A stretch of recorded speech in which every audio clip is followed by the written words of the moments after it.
Alright, welcome everybody to the Watcher podcast. This is the second episode that I've done.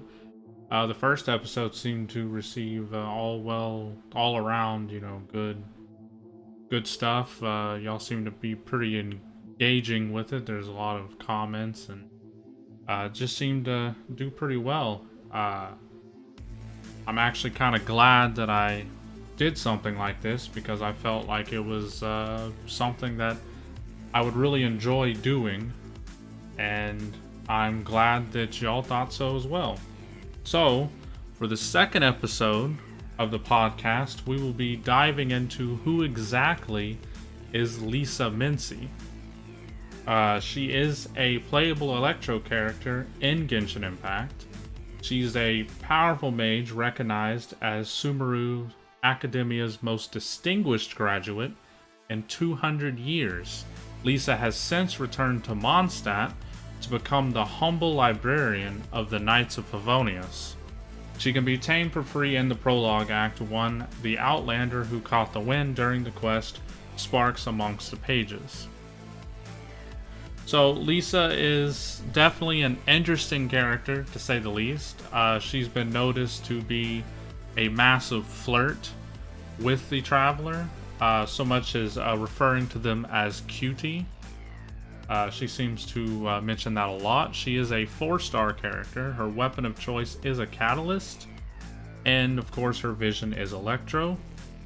Her birthday is June 9th, and if you convert that into numbers, the American standard, you get 6/9. So, I mean, I don't know if that's just Mihoyo's way of being a little sneaky or what that is. Her constellation is Tempest Fugit. I think that's how you pronounce that. Her region, of course, is Mondstadt affiliation, Knights of Avionis, Sumeru Academia formerly. Special dish, mysterious bologna. I would say that word is bologna, but it's spelled Bologgnese. Looks like bologna to me. If anybody actually knows how to pronounce it, please let me know, because I'm going to struggle a little bit with some of these pronunciations. Of course, how to obtain her complete Sparks Amongst the Pages, Wanderlust, Invocation, Wish, and Paimon's Bargains. She was released on September 18th, 2020. Additional titles: a librarian. The ascension materials she needs to ascend, of course, is Mora, the Amethyst Silvers, the Vajarda, and Valberries, along with Slime Condensate and Lightning Prisms. Her ascension bonus stat is, if I can find it here, Elemental Mastery. That is her special bonus stat, and if you get her to the final ascension, she will have an additional 96 points of Elemental Mastery. For those of you that don't know what Elemental Mastery does, it pretty much increases the damage when it comes to reactions as well as swirl, and it also helps to improve shield strength as well. So that's all pretty much her combat and basics, and of course materials. Her talents require the slime materials, Mora, and of course the Teachings of Ballad books. When you get her to talent level 6, she starts requiring Dvalin's Claws for the remainder of the levels, in addition to gold, talent, Philosophy of Ballads, and of course talent crowns. Now to get into the part everybody's been waiting for, the lore. Just who is Lisa Minci? And there also seems to be a little bit of play on words here. There's another character in Genshin Impact whose name is Mona, and then you have Lisa, and then her last name being Minci, and if you replace that with a V, you get Da Vinci. Mona Lisa, Da Vinci. A lot of people agree that it's a play on words. It probably is. Mihoyo hasn't obviously said anything about it, but that's just a neat little thing I put together while looking into this character specifically for this podcast. She is an intellectual witch who can never get enough naps, As the librarian of the Knights of Favionis, Lisa is smart in that she always knows exactly what to do with whatever troubles her. As much as she loves her sleep, she still manages to keep everything under control in a calm, composed manner. Of course, that is a description from the official website. Here we will get into her personality. The languid but knowledgeable librarian of the Knights of Favionis, deemed by Sumeru Academia to be their most distinguished graduate in the past 2 centuries. That, of course, is in-game character attributes and profile page text. So, she's pretty much the most intelligent scholar, student that Sumeru Academia has had in the past 2 centuries. Which is really no surprise, considering her love for books and how she rules over the library with an iron fist. Lisa is a proficient witch. As such, she enjoys everything related to the elements and items that would help her understand them. Despite her position as librarian, Lisa takes it somewhat haphazardly as she appears to be relatively bored dealing with normal books, instead preferring those in the restricted section. She still takes the job seriously nonetheless, and will personally go out to collect books that are long overdue, albeit in a way that she can still enjoy the smaller things in life. So here, she loves reading anything to do with the elements. Relatively speaking, she's not particularly interested in regular books. She provides the ones from the restricted section, which probably are restricted either due to some form of dark arts, or there may be some subjects relating to them that are just too sensitive or ordinary people to look through. I guess you could even relate it to like the Vatican when it comes to the Catholic Church. They have a lot of their scrolls and books and inventory is very limited, and you have to have specific permissions in order to read some of the stuff that is there.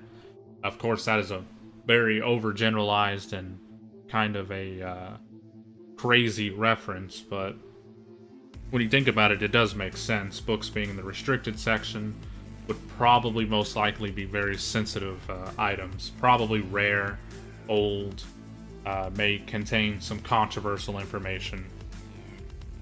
But as you'll see in the quest, one of her quests, she does go out and personally goes to pick up the books that are overdue, and she does take it seriously.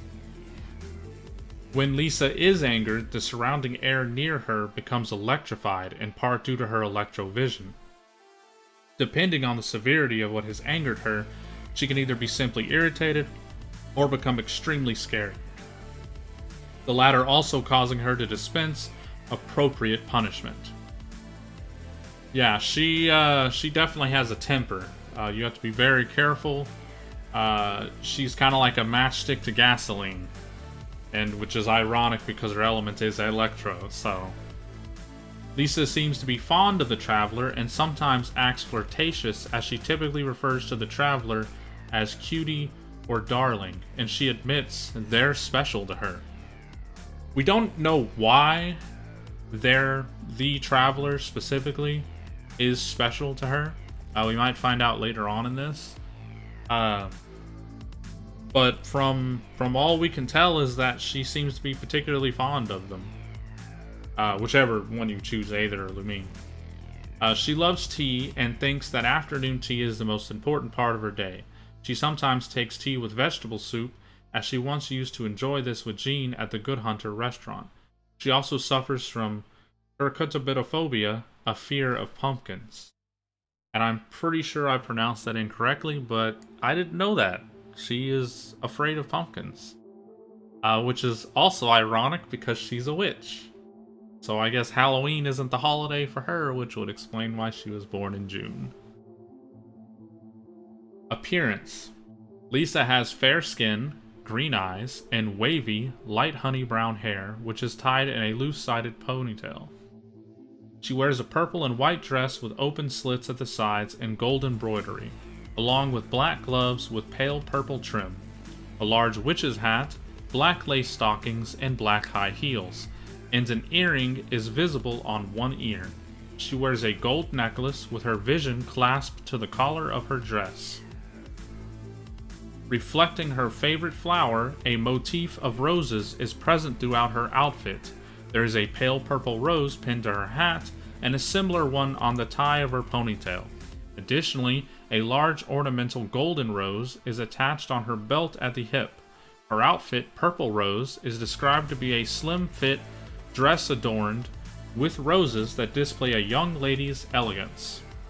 So, Lisa's a very elegant individual. She likes books. She's probably arguably the oldest character in Genshin Impact. I want to say they put her age around the 30s. She's a very mature, older lady. Not old lady, but older. Very knowledgeable. Obviously, you know, a witch of some sort, which would explain her weapon being Catalyst. So, that all makes sense. Official introduction. There will be time for this later. Come sit and chat with me. If you put enough flour into hydro slimes, would they turn into dough slimes? The first question Lisa asked the sage on her first day in Sumeru Academia. That sounds like something Lisa would ask. I mean, that is a good question. If you put enough flour into a hydro slime, would it turn into a dough slime? I mean, that's actually a pretty interesting question. Lisa, librarian of the Knights of Favionis, has great wisdom that is unparalleled throughout the city. She always knows what to do with whatever troubles Mondstadt. But with so many careless readers and overdue books to deal with, Lisa often gets tired and a bit rousy. Never disturb her when she's taking her morning, midday, or evening naps. Otherwise, you will come to understand why she is an outstanding knight in an electrifying way, which ties back to her short fuse. You definitely don't want to get on her bad side, that's for sure. Character stories. These are the character details for Lisa. The librarian of the Knights of Favionis, in addition to her elegance and charm, Lisa is also highly educated. She is said to have been the most talented sorceress to study at the Sumeru Academia in the last 2 centuries. It is known that Lisa chose to return to Mondstadt after 2 years of advanced study in Sumeru, but the reason for her decision is not. So we don't know why she returned to Mondstadt, at least not yet anyway. The following character stories here require you to reach a certain friendship level. Most characters do require specific quests to be completed as well, but I believe that the starting characters do not require such quests to be completed. At least Kaya did not anyway. And I would assume the same is probably for Lisa and Amber as well. Character story 1 requiring you to have friendship level 2. Lisa is tasked with managing and maintaining the vast collection of books in the Knights of Favionis library, as well as ensuring that their potions are always fully stocked. The only time that the citizens of Mondstadt see Lisa is when lending or returning library books. In both scenarios, they tend to encounter Lisa sitting at the counter like a languid cat, yawning as she signs books in and out. At times, her behavior causes people to doubt whether she is really up to the task of being librarian for the illustrious Knights of Favionis. Nevertheless, it appears that she performs every task flawlessly, as her work consistently stands up to scrutiny. That makes sense. I mean, she is kind of like a cat. She spends a majority of her time lounging around, napping, but when she's doing what needs to be done, just like a cat, she gets it done flawlessly, to the point, consistently, regardless, she gets it done. Even if it appears that, well, maybe she's not getting it done. Character story 2, which requires you to have friendship level 3 for her. The fact that Cyrus of the Sumeru Academia frequently refers to Lisa as their best student in 200 years is all that needs to be said about Lisa's accomplishments and her studies. From outlandish forbidden knowledge, to the handling of elementally infused flora, to the most efficient methods of distilling wine. Where there is a body of knowledge, the chances are that Lisa is acquainted with it. This, paired with her ability to explain things clearly and concisely, makes Lisa the sensible person to approach for young knights and alchemists with burning questions. That is, provided they go and see her at an acceptable hour. To visit during unacceptable hours, such as in the morning while Lisa is sleeping in, or in the afternoon while she's enjoying her tea, can spell disaster for unsuspecting visitors. So Lisa's the person that you go to when you got some mutant cryoregistine causing troubles and you want to take it down as efficiently as possible, or some outlandish forbidden knowledge that might be relating to the abyss, or some cataclysmic event that's going to strike down and you need a way to repel it. Lisa is the woman for you, both literally and metaphorically. However, just like all particular characters of her caliber, if you visit during hours that she deems unacceptable, well, I don't even think the Archons can help you then.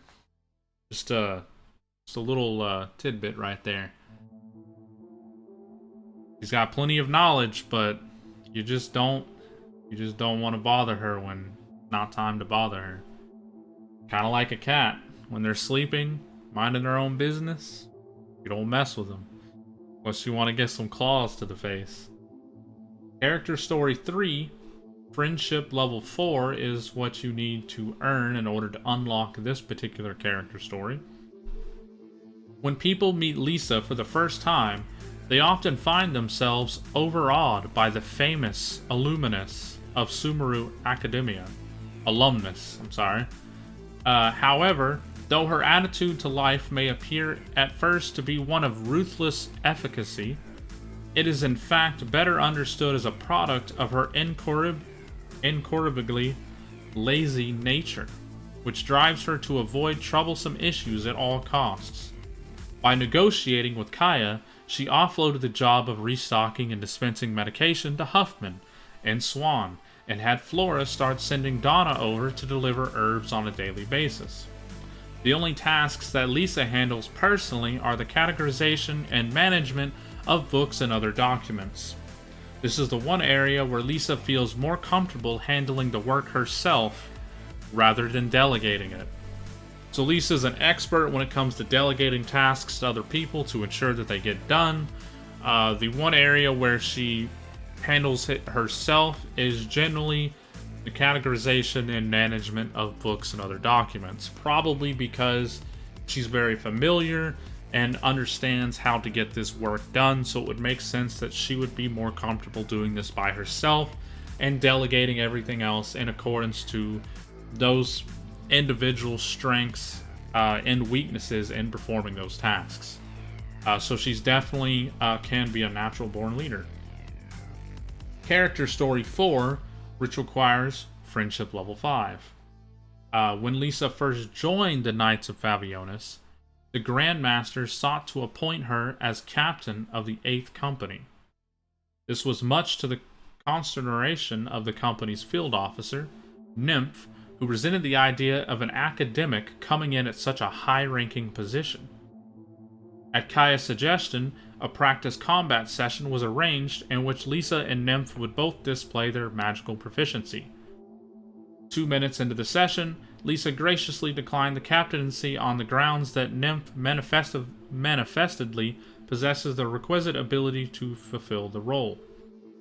For the whole year following, the Grand Master received a constant stream of referral letters from Nymph in relation to the captaincy, and the only person ever named in them was Lisa Minci. Eventually, the Grand Master began turning over the referral letters to Lisa directly, but every time Lisa would come up with an excuse to decline the offer. Undoubtedly, the 8th Company would have been far stronger under her lead, but she deemed that such a level of power was not only superfluous to requirements, it would also be risky for her in a way that most people could never appreciate. To be clear, Lisa is quite confident that she could handle any situation she came up against. However, Additional danger means an additional workload, and that is something that she would never be able to accept. So here, it's not about whether she can't do it or whether she can do it. It's not about whether it be dangerous or not dangerous. It's not about whether it could, obliterate her or if she could obliterate the enemy. It's just the fact that it's more workload, and it's just something she will not accept. She's quite content doing what she's been doing, and she has no interest in being the captain of the 8th Company. And that's about it. There's nothing else to say on it, and you won't be able to change your mind either. Character Story 5, which requires a friendship level of 6, having personally witnessed raving mad scholars in the forest of Sumeru and powerful sages sitting underutilized on advisory councils, Lisa realized what uninhibited erudition can really do to a person. It seems such a high price to pay. How much did one have to sacrifice to attain the profoundest knowledge of all? Put off by this realization, Lisa decided to leave Sumeru. Since then, Lisa has always stopped short of taking things too seriously. Before demanding too many miracles from the gods, first consider if you are willing to pay the price they ask. These words she has spoken to just 3 people since arriving in Mondstadt. In each case, it was because she knew it was what they needed to hear. So this is actually an interesting perception. And this kind of reminds me of the story of both sloth and gluttony. Gluttony being a sin of consuming too much, whether it be, food, desires, materials, whatever it may be. It's a constant consumption to consume everything. And sloth being really just laziness or apathy, which could be one or the other or both. And in this context, all these, raving mad scholars sitting underutilized on advisory councils in Sumeru, they've worked so hard and obtained so much knowledge and sacrificed everything that it's literally eaten away at their soul. What is the point of, obtaining this kind of knowledge and power if you're unable to really use it?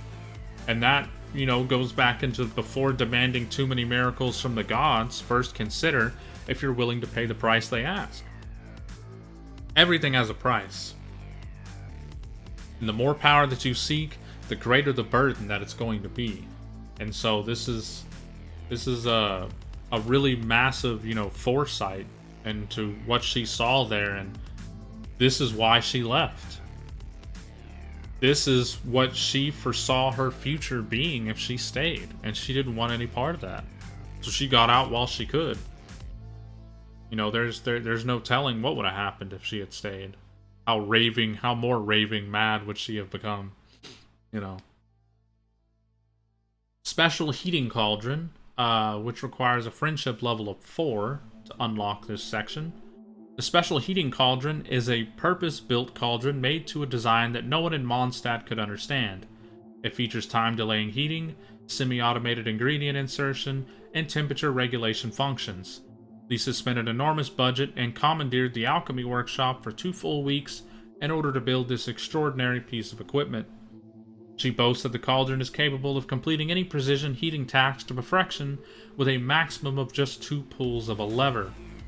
But her most common application for it is to brew tea and keep it at the optimal temperature while she is managing her books. After all, a relaxing afternoon tea session is by far the most important part of Lisa's day. This amazing alchemic object that she created that took weeks, tons of mora, and can do just about anything when it comes to heating with perfection. Naturally, the thing she uses it most for is to brew tea and keep it at the optimal temperature, which for Lisa's very important.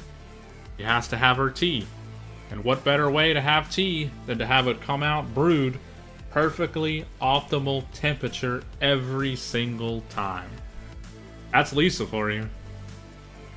And now for the part we've all been waiting for. her vision, which requires you to reach friendship level 6. A vision is a sign from the gods, a sign that you are one of those whom they have chosen to change the world. Or maybe it's just one of the many hoops that one has to jump through on the path to unearthing the secrets of magecraft. After all, understanding the elements is essential to the study of magic, and practical experience is far more useful means of acquiring this understanding than trying to assimilate the knowledge contained in dusty old books. I suppose I shall need a vision then. And just like that, as that thought popped into her mind, her vision popped into her hand. With the aid of her vision, Lisa acquired the knowledge that she sought, but she also sensed the deep secret hidden in the shadows of that knowledge. For whatever reason, the gods gave humans the key to changing everything, but they did not explain the cost involved. Lisa grew fearful of the truth. The vision that hung from her neck became to her a bottomless pit filled with sweet delights, lingering at the back of her mind. So from time to time, when somebody whom she finds interesting comes along, Lisa will pass on to them her understanding on all kinds of matters. Perhaps she is secretly hoping that by doing so, one day someone will come along who has the ability to understand the ultimate truth behind visions. So for most people, they go through some life-changing event or some, hard-fought battle or, close to dying. Maybe they did die and they came back. But for Lisa, she just mused that I suppose I shall need a vision then. And it popped into her hand just like that. I mean, this woman is elegant, Sumeru's most intelligent scholar in the last 200 years. Spent 2 weeks and a lot of money creating a cauldron that brews and cooks things at the perfect temperature, and then just says, I need a vision, and it just pops into her hands. Is there anything this woman can't do? I mean, it's impressive, I have to say. Very impressive.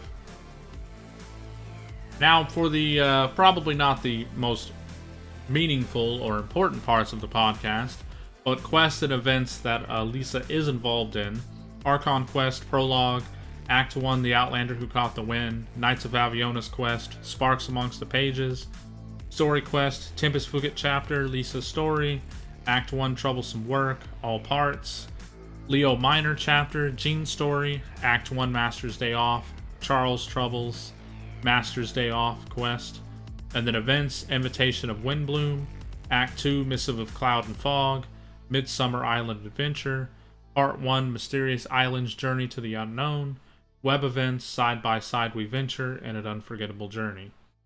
And then character interactions, which the following characters mentioned Lisa in their character stories or voiceovers: Albedo, both stories and voice; Amber, voice only; Barbara, voice only; D-Luke, voice only; Diona, voice only; Eula, both story and voice; Bishel, only voice; Jean, both story and voice; Kaya, only voice; Klee, voice; Mona, voice; and Razor, story and voice.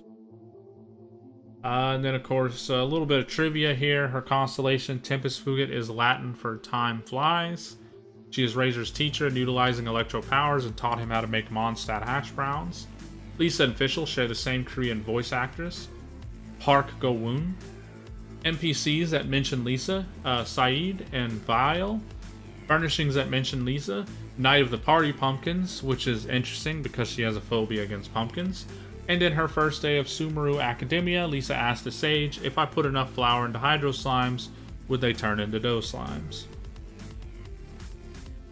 And she, of course, is a 4-star character.